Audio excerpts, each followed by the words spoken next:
ଗତକାଲି କଟକ ମହାନଗର ନିଗମ କାର୍ଯ୍ୟରତ ସ୍ୱଚ୍ଛ ସାଥୀମାନେ ତାଙ୍କ 7 ଦଫା ଦାବି ନେଇ କଟକ ମହାନଗର ନିଗମ ଗେଟ୍ ସମ୍ମୁଖରେ ଧାରଣାରେ ବସିଥିଲେ। ଦାବି ପୂରଣ ନ ହେବା ଯାଏ ଧାରଣାରେ ବସିବେ ବୋଲି ସଂଘର ମୁଖ୍ୟ କହିଛନ୍ତି।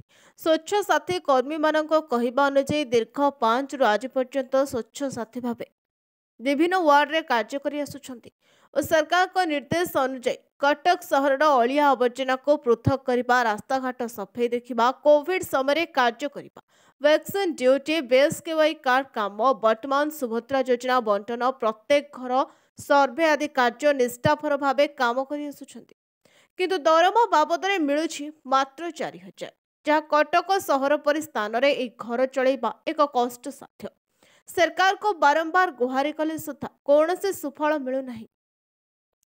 ଅନ୍ୟପଟେ ସବୁ ଜିଲ୍ଲାରେ ସ୍ୱଚ୍ଛ ସୁପରଭାଇଜର ନିଯୁକ୍ତି ପାଇଥିଲେ ସୁଦ୍ଧା କଟକ ମହାନଗର ନିଗମର ଏହି ପଦବୀ କାହାକୁ ଦିଆଯାଇ ନାହିଁ। ବାରମ୍ବାର ଏହାକୁ ନେଇ ମେୟର ନିଗମ ଅଧିକାରୀଙ୍କ ଅବଗତ କରାଇଥିଲେ ସୁଦ୍ଧା ତାଙ୍କୁ କୌଣସି ସୁଫଳ ମିଳିନଥିଲା, ଯାହାଦ୍ୱାରା ଆଜି ସ୍ୱଚ୍ଛ ସାଥୀମାନେ ନିଜର 7 ଦଫା ଦାବି ନେଇ ନିଗମ ଗେଟ୍ ସମ୍ମୁଖରେ ଅନିର୍ଦ୍ଦିଷ୍ଟ କାଳ ପାଇଁ ଧାରଣାରେ ବସି ରହିଛନ୍ତି। ଯେଉଁ ପର୍ଯ୍ୟନ୍ତ ପ୍ରଶାସନ ପକ୍ଷରୁ ଲିଖିତ ପ୍ରତିଶ୍ରୁତି ନ ମିଳିଲେ ଧାରଣା ସେ ପର୍ଯ୍ୟନ୍ତ ଚାଲୁ ରହିବ ବୋଲି ଚେତାବନୀ ଦେଇଛନ୍ତି ଧାରଣାରେ ବସିଥିବା କର୍ମୀମାନେ। ମୋ ନାଁ ଅନ୍ନପୂର୍ଣ୍ଣା ସ୍ୱାଇଁ, ମୁଁ ସିଏମସି ର 8 ନମ୍ବର ୱାର୍ଡରେ ସ୍ୱଚ୍ଛ ସାଥୀ କାମ କରୁଛି। ଆଜି ଆମର ସ୍ୱଚ୍ଛ ସାଥୀ ମାନ ଭଉଣୀଙ୍କର ଦରମା ବୃଦ୍ଧି ପାଇଁ ଏବଂ ସ୍ୱଚ୍ଛ ସୁପରଭାଇଜର ପଦବୀ ପାଇଁ ଆମେ 7ଟା ଦାବି ନେଇକି ବସିଥିଲୁ ଧାରଣାରେ। ଆଜି ଆମକୁ କମିଶନର ସାର୍ ଡାକିକି ଆମକୁ କହିଲେ କି ଆମେ କଥା ହେଇଗଲୁ, ଆଉ ଗଭର୍ଣ୍ଣମେଣ୍ଟ ଦରମା ବଢିଲେ ଆପଣଙ୍କର ବଢିବ, ଆଉ ସ୍ୱଚ୍ଛ ସୁପରଭାଇଜର କଥା ଆମେ ଆଜି ଲେଖିବୁ।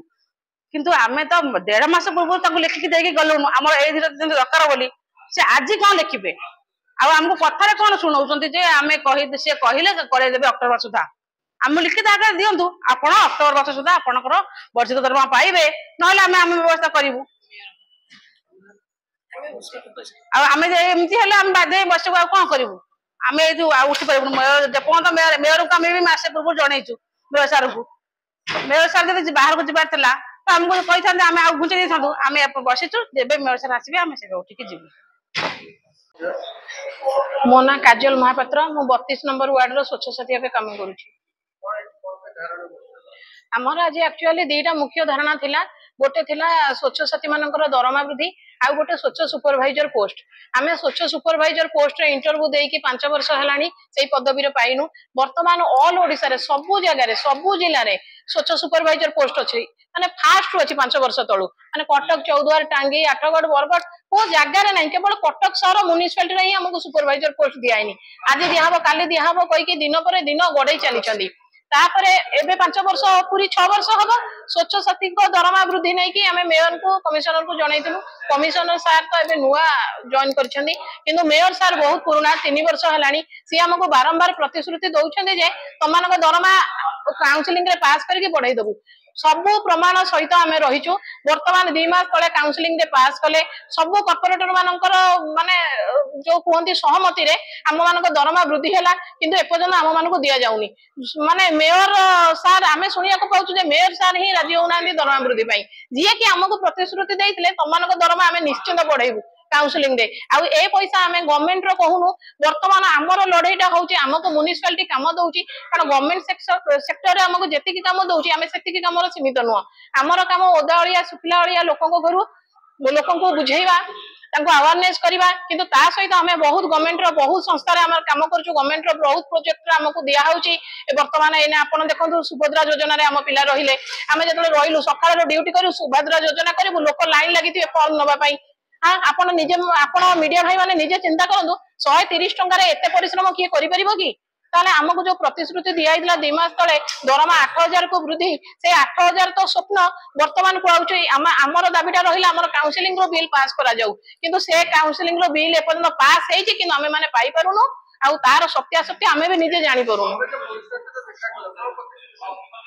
कमिशनर सार जो प्रतिश्रुति देले सेटा होची गवर्नमेंट सेक्टर रो प्रतिश्रुति देले जोटा कि हम ऑल ओडिसा रो स्वच्छ साथी मानकर दरमा वृद्धि हबो जोटा कि हमें मार्च 12 तारिख रे बसितलु आ सेतले पूर्व सरकार थिले जोटा कि बढ़ाई थिले आ सेही दरमाटा जेहेतु नुआ सरकार आछते टिके टाइम लागुची सेटा पाइबु किंतु आज हमर जो लढाईटा थिला हमर काउंसलिंग रो हमें अधिक टका पाइया पई हमें लढाई करितलु जोटा कि मेयर हमको प्रतिश्रुति देइथिले मो काउंसलिंग रे बिल पास करके तम माननको मो पैसा देबी तम मानको एक्स्ट्रा काम हमें दउछु तम मानको हमें पैसा ही दबु कारण हमें तांका पाखरे करूछु से ही पैसा देबे हमको आउ के पैसा दबो